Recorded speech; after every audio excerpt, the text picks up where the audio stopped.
Good evening, everybody. This is Dumpster Cat. Welcome back to another video.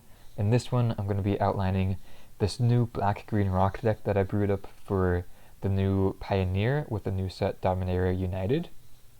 And so, obviously, we got some exciting news that Liliana of the Veil was reprinted, or was going to be reprinted in Dominaria United alongside some other unique cards like Evolved Sleeper and the new Shield Druid.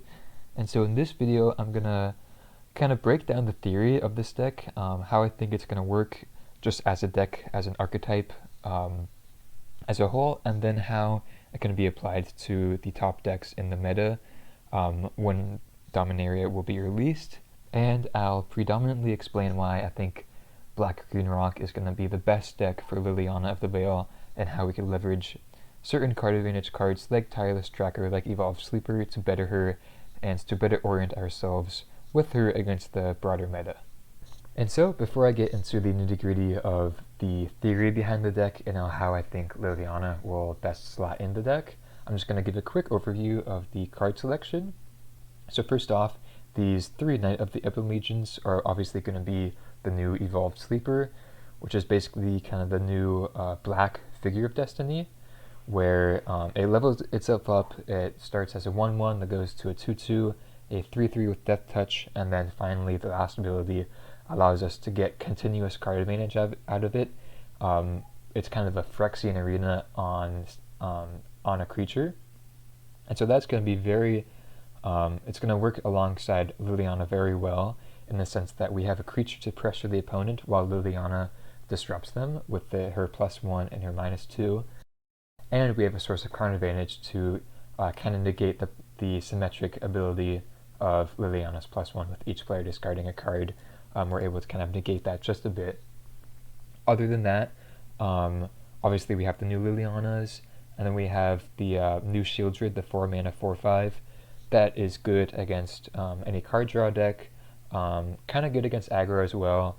Allows you to gain life when you draw cards, and then when your opponent draws cards, they lose life, and so it's great against Phoenix, great against combo decks such as Lotus Field, if that ever gets popular in the meta again, and just other decks overall.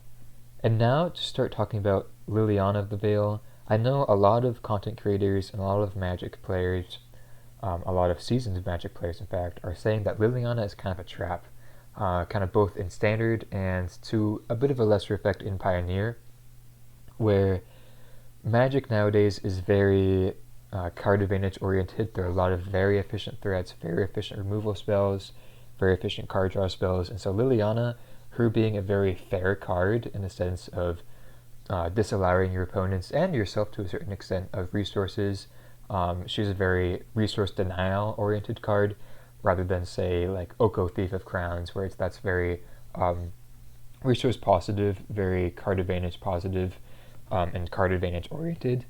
Liliana is basically the exact opposite of that. We're not able to gain card advantage from her, and you know, people like I know Grimflare mentioned and Jim Davis mentioned that Liliana is kind of a trap in the sense that she doesn't provide any card advantage, and she's very bad against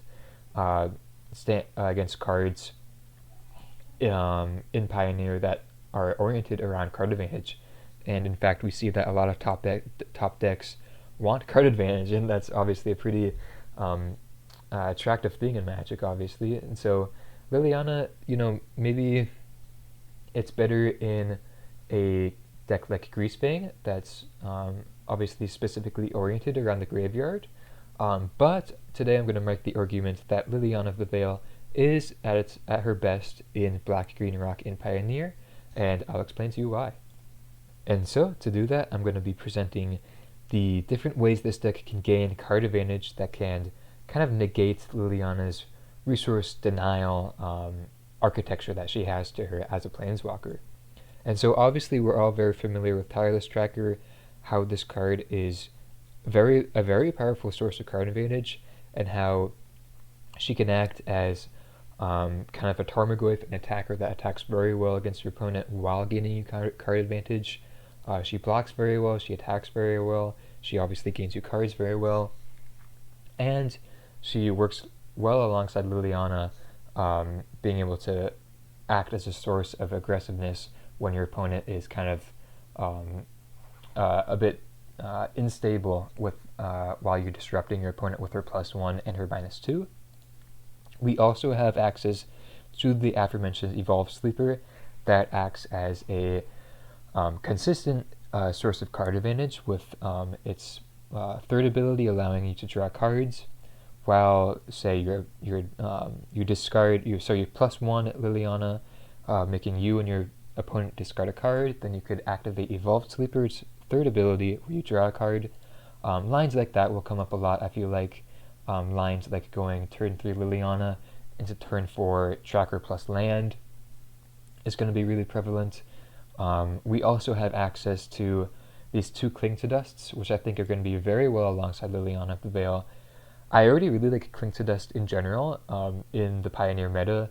We see so many decks that are graveyard oriented, such as Phoenix, such as Greasefang, and even to a lesser extent like Rakdos Midrange with Croxa, or Blue-White Control with things like Memory Deluge. And so Cling to Dust, although it's kind of a minimal effect in terms of the card advantage or the life gain it can present to you in early game, its late game inevitability is what really attracts it to me. Its synergies alongside Liliana's Plus is what really attracts it to me, and just its ability to interact with the opponent's graveyard, or your own graveyard if you need to, is really nice. I think this card is kind of underrated in the Pioneer community right now. I think it's really well oriented.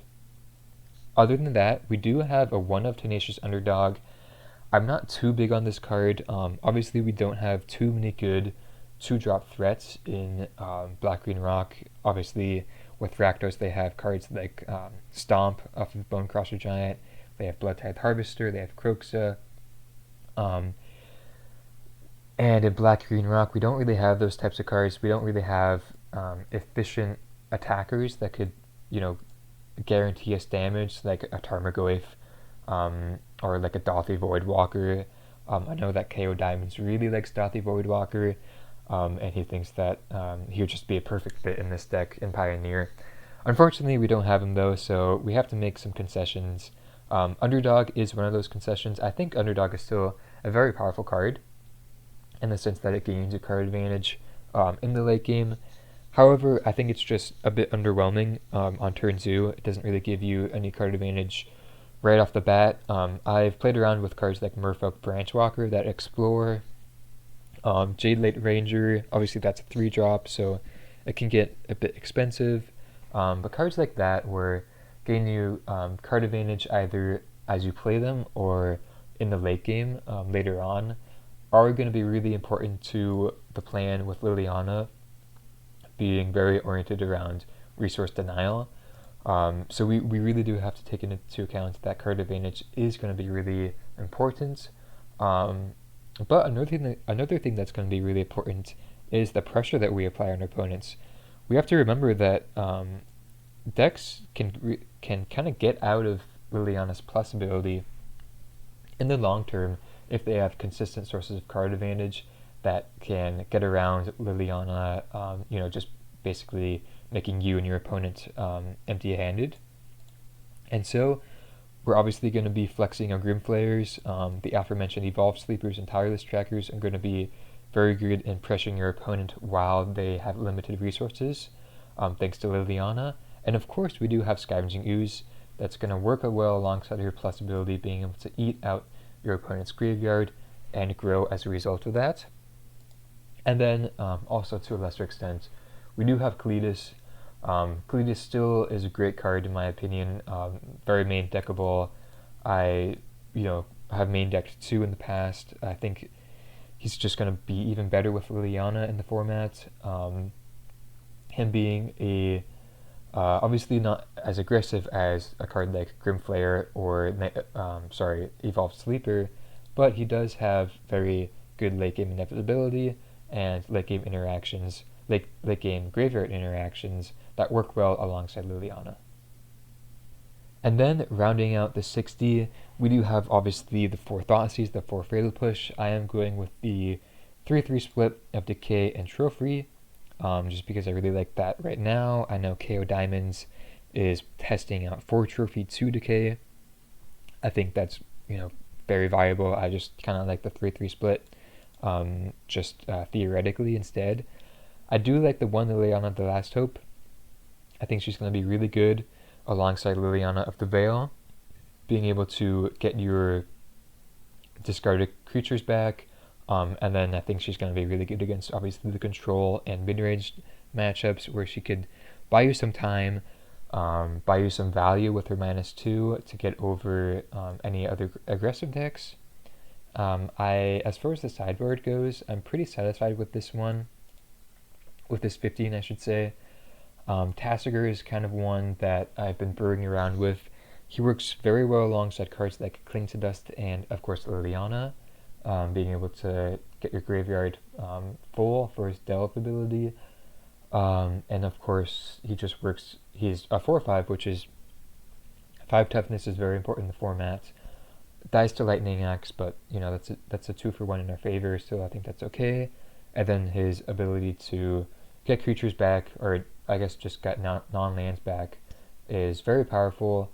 Even if it's just like an Abrupt Decay or a Thoughtseize that doesn't really do much at the moment, Tasker is still really good with his ability to get back kind of cards that we don't care about too much, because obviously the opponent gets to pick, and then just being able to plus them away with Liliana of the Veil, I think is still very good. I mentioned the Shieldred. The rest is kind of stock except for the Collective Brutality and Golgari Charm. Brutality is also one that I'm testing out right now. I think it's really good against the aggro decks and the mid-range decks. And then it's just overall like a pretty good flex card that you play. You could bring in against control if you need more discard outlets. It works well alongside Liliana of the Veil and the Last Hope, being able to discard extra cards and then get them back with the Last Hope, and then get value out of them with Cling to Dust as well.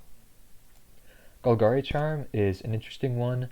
Works very well against control, and then works really good against any aggro matchup where you're able to block your opponent's creatures. So obviously not going to be too well against Bant Spirits or Mono Blue Spirits, but very good against humans, any like 4-color or mono white humans decks. I think Golgari Charm is going to be very good against them, with allowing you to kind of block and then play this mid-combat to shrink all your opponent's creatures and then get a massive advantage thereafter. But yeah, other than that, let me know what you guys think of the deck. I know a lot of people enjoy Briarbridge Tracker instead of Tireless Tracker alongside Asika's Chariot in the 4-mana slot. However, I've kind of oriented this deck into a more control, a more late game deck, rather than the kind of archetype that KO Diamonds popularized, where it's more tempo oriented, where he has very efficient threats and very efficient removal, but not so much access to cards that do very well in the late game. And that's kind of how I oriented this deck, how I oriented the theory behind this deck. And let me know what you guys think of that dichotomy. Would you rather prefer a rock deck that is more tempo oriented, or a rock deck that is more value oriented and late game oriented? I personally prefer the latter instead of the former. However, I know a lot of rock deck and a lot of rock players and a lot of mid-range players prefer more tempo based decks. I guess it depends on the meta as well and the format. So let me know your thoughts down below. As far as the mana base goes, I've made some slight changes, introduced the pathways and the depth cap blades, because I think we really need the mana. This is a very color intensive deck. With the 13 1-mana black spells, I really like the Hive of the Eye Tyrants. They don't work that well with the Lilianas, of course, with you not being able to play them untapped on turn 3. However, I still really like them. Could even see going up a third one, maybe cutting a swamp, something like that. However, I still do like the Field of Ruins, or I guess right now we're just playing one. The Field of Ruin and the Fabled Passage, I think they work very well in the deck, and I think Field is very well oriented in the meta as a whole, with a lot of decks not playing basics and a lot of decks playing utility lands like Nykthos or like the mana lands from AFR. So let me know what you guys think of the mana base of the deck as a whole, the archetype as a whole, the aforementioned dichotomy of playing more of a tempo game or of a control / value game. Let me know what you think of the sideboard. I know I kind of put in some spicy cards with Tassiger and Golgari Charm, so let me know what you guys think of those choices, how you think they'll slot in against the meta as a whole. But yeah, other than that, be on the lookout for more Black-Green Rock content in the future.